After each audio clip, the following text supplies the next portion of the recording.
ଅନେକ ଲୋକ ଆଜି ଅନେକଙ୍କୁ ମାରିବା ପାଇଁ ବା ମାରୁଛନ୍ତି ମଧ୍ୟ, ଷଡ଼ଯନ୍ତ୍ର କରି ହଉ ବା ପବ୍ଲିକରେ ହଉ, ଯେଉଁଠିକି ମାରୁଛନ୍ତି।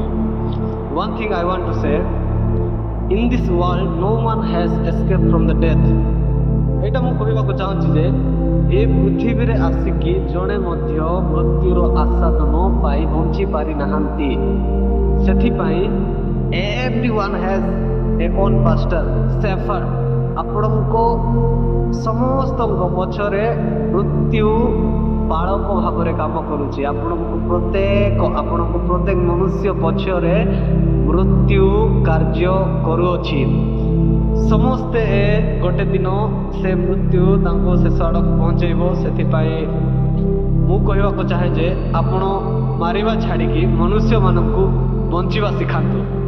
ବଞ୍ଚିବା, ଏ ପୃଥିବୀ ଅଳ୍ପ ଦିନ ପାଇଁ, ସେଥିପାଇଁ ଏ ପୃଥିବୀରେ ବଞ୍ଚିବା ଶିଖାନ୍ତୁ। କାରଣ the time is coming, everyone will die, no one will escape from the death, because death is the greatest thing in this world. No one can buy, no one can hire, no one can deal with this death, because death is compulsory in this world. So you have to and I have to die one day. So let us live peacefully.